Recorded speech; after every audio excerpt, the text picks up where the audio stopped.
gente! Pastor Dr. Luiz de Matos gravando agora o vídeo de número 24 do nosso grande seminário 10 requisitos necessários se alguém quiser ir para o céu. E vamos continuar estudando o quarto requisito. E neste momento estamos vendo como é que ocorre o novo nascimento. Já vimos quando, agora vamos ver como. Amados, a parábola do filho pródigo, que está registrada no capítulo 15 de Lucas, ela ilustra muito bem o momento no qual nós aceitamos a Jesus e nos direcionamos para o seu bojo, para o seu colo, para a sua presença. Do mesmo jeito que aquele filho pródigo retornou para o pai, naquela situação, nós também retornamos para Deus. Sujos, famintos, maltrapilho, com odor desagradável, fedido, com fome. Assim como o pai do filho pródigo recebeu gostosamente aquele filho que se achava perdido, Jesus também nos recebe a nós. Aquela figura, aquela parábola, ela tipifica exatamente o retorno nosso para com Deus, ok? Agora, a parábola descreve que o pai, após receber o filho de volta, manda que lhe deem um banho, ok? Manda que lhe deem uma nova circunstância de existência, para torná-lo limpo e mudar aquela aparência de homem da rua, de homem sem Deus, de mendigo sem tereira e nem beira. Podemos ler sobre isso, meus amados, em Lucas capítulo 15, ok?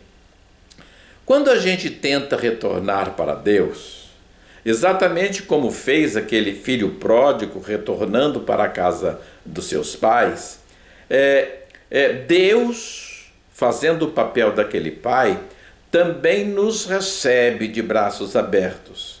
Mas a primeira coisa necessária para que isso aconteça é que Jesus lave a nossa alma em seu sangue carmesim. Nossa alma e nossas vestiduras. A Bíblia diz que a nossa redenção é pelo sangue. A Bíblia diz que não há redenção sem sangue, ok? Paulo fala sobre isso em Colossenses capítulo 1, verso 14, onde está escrito assim: em quem temos a redenção pelo sangue, a saber, em quem temos a remissão dos nossos pecados. Meus amados, então a primeira coisa que acontece quando nós entregamos nossa vida nas mãos de Jesus é que a nossa alma é lavada em seu sangue carmesim. A segunda coisa que acontece, tudo sequencialmente, tudo uma coisa seguida da outra. A segunda coisa que acontece depois que Jesus lava a nossa alma, logo a seguir, o Espírito Santo de Deus entra em ação. Promove o início de um estado de santificação para a nossa alma a partir desse momento. A partir do momento pelo qual nós adentraremos numa outra situação. Nós que éramos perdidos, nós que éramos sujos, nós que éramos imundos, nós que estávamos distantes de Deus, passamos a receber um estado de santificação inicial, promovida pelo Espírito Santo, exatamente para que o processo salvífico flua e nós nos direcionamos para o nascer de novo. A santificação é um atributo exclusivo de Deus, gente. E Deus só tem afinidade com quem zela pela santificação. É o Espírito Santo de Deus quem promove a santificação em nossas vidas. É o Espírito Santo de Deus que nos propicia as condições de sermos santificados, sem o que não teremos um relacionamento com Deus. Meus amados, logo a seguir do banho. A primeira coisa é o banho no sangue carmesim. A primeira coisa é a alma que é lavada no sangue carmesim para mudar aquele cheiro, aquela aparência, aquela situação, não é? Para mudar as próprias condições existenciais do indivíduo. A segunda coisa é o Espírito Santo iniciando um processo de santificação no nosso coração e na nossa vida. Amados, a santidade de Deus exige a nossa santificação. Veja 1 Pedro capítulo 1, verso 1. Lá está escrito assim: como é santo aquele que vos chamou, sede vós também santos em toda a vossa maneira de viver. Leia também Pedro 1,16. Porquanto escrito está, sede santos, porque eu, o Senhor seu Deus, sou santo. Então veja, meus amados, que o processo que nos leva ao novo nascimento ocorre quando aceitamos a Jesus, iniciando por um processo de lavagem, seguido de um processo de santificação, ok? Para que venhamos a adquirir as novas condições de sermos apresentados ao Pai nosso Deus. Nessa nova situação, já lavados e já santificados, nessa nova situação existencial, Jesus continua agindo no mundo espiritual em nosso favor, e o Espírito Santo de Deus nos leva até a presença do Pai. O apóstolo Paulo nos ensina que após sermos lavados, após sermos santificados, é o Espírito Santo que nos justifica junto a Deus, em nome de Jesus. Após sermos lavados no sangue de Jesus e santificados pelo Espírito Santo, temos todas as condições necessárias de avançarmos para a presença de Deus. Agora sim, nós estamos em condições de avançarmos na presença de Deus. E o Espírito Santo, em nome de Jesus, nos leva à presença do Pai, santificando-nos ainda mais e justificando-nos. Agora como justo, agora como quem deixou o mundo, agora como quem deixou a impiedade, agora como quem deixou as trevas e já está na maravilhosa luz. Amados, esse processo de justificação que o Espírito Santo de Deus faz para conosco na presença do Pai, é a condição sine qua non, é a condição necessária para que possamos ter acesso a Deus. É só depois dessa justificação que nós temos acesso a Deus.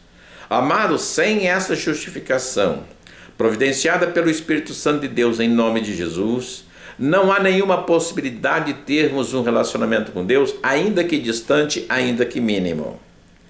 É somente através dessa justificação que nós verdadeiramente adquirimos as novas condições de santidade, de justiça e deixamos, portanto, a impiedade e entramos na nova situação dos justos. Amados, é somente após essa justificação que nós nos tornamos participantes do reino de Deus. Após essa justificação, amado, que nós nascemos de novo para Deus. Antes dessa justificação, nós não existimos na dimensão do reino de Deus. Após essa justificação, nós surgimos no reino de Deus, caracterizando, portanto, um novo nascimento.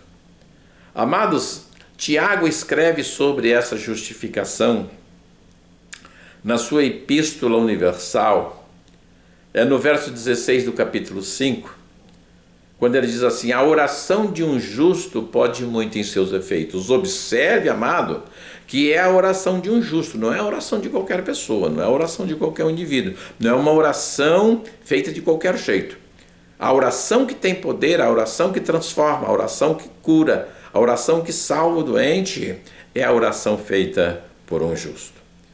Amado, se você não passou por essa justificativa, ou seja, se você nunca abriu seu coração para Jesus, se você não conhece Jesus como Salvador, se você nunca se entregou para Jesus, você nunca foi lavado, nem iniciou um processo de santificação.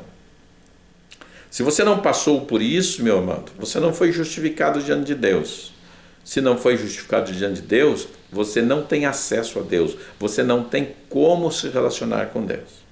Ok? Porque relacionamento com Deus exige santificação. Exige um estado de abstinência desse mundo.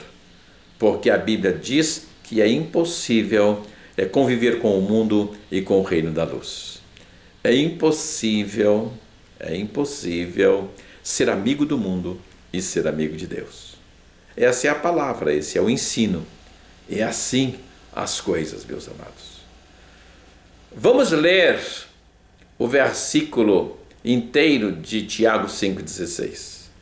Confessai as vossas culpas uns aos outros e orai uns pelos outros, para que sareis, porque a oração feita por um justo é que pode em seus efeitos. Isso acontece exatamente porque o justo, aquele que foi justificado, e para ser justificado tem que ser lavado e santificado. Aquele que foi justificado adquire o direito de livre acesso a Deus. Ok? É por isso que a nossa oração chega nas narinas de Deus, chega na presença de Deus, e Deus pode responder com o milagre. Aqui também se cumpre João 14,6. Ninguém vem ao Pai senão por mim. É assim, meu amado, presta atenção. A gente abre o coração para Deus, a gente conhece Jesus como Salvador, a gente aceita Jesus como nosso único e suficiente Salvador. Então Jesus lava a nossa alma. Jesus modifica o nosso estado de mendigo, de perdido, de maltrapilho, de faminto, de necessitado. E o Espírito Santo entra com um processo de santificação na nossa vida, na nossa alma, no nosso coração, proporcionando-nos, portanto, a condição de acessarmos a presença de Deus. Quando acessamos a presença de Deus, o Espírito Santo, em nome de Jesus, procede então a nossa justificação junto ao Pai. Veja que nós somos justificados junto ao Pai depois de um processo salvífico aplicado em nossa alma, aplicado em nosso ser, aplicado em nossa vida. Meu amado, vamos ler 1 Coríntios. Vamos ler 1 Coríntios, capítulo 6, versículo 11. 1 Coríntios, capítulo 6, versículo 11. Ali diz assim, amados, e não fui eu que escrevi, foi Paulo. E está na nossa Bíblia, não está na minha cabeça. Mas vós haveis sido lavados, mas vós haveis sido santificados, e haveis também sido justificados em nome do Senhor Jesus, pelo Espírito do nosso Deus. A Bíblia fala que nós somos lavados. A Bíblia fala que nós somos justificados. A Bíblia fala que nós somos santificados. Ok? Esse processo nos introduz no reino da luz, gerando uma nova criatura. É assim que nós nascemos de novo, amados. No mundo espiritual, como consequência do agir do poder do Evangelho em nossas vidas. Como é lindo isso! Nossa, como isso é maravilhoso! É muito interessante observar que toda a Trindade Divina participa do processo da salvação de uma única alma. Depois que a gente aceita Jesus, Jesus lava, o Espírito Santo santifica e Deus nos recebe. Ok, amados? Toda a Trindade é envolvida na redenção de uma alma. Lindo, hein? Gostoso, não? Que bênção. Você que tem assistido esses vídeos até o fim, o lucro tem sido seu. Você tem sido abençoado. Ok? Abençoe os outros, compartilhando o vídeo, compartilhando o link, divulgando o nosso canal, porque aqui tem ensino profundo que você não vai encontrar em lugar nenhum. Deus me chamou para ensinar. Eu tenho 59 anos de crente e eu já estou na área do ensino desde a minha tenra idade, lá na minha juventude, há muitos anos atrás. Fica com Deus. Podemos dizer amém, amados? Amém.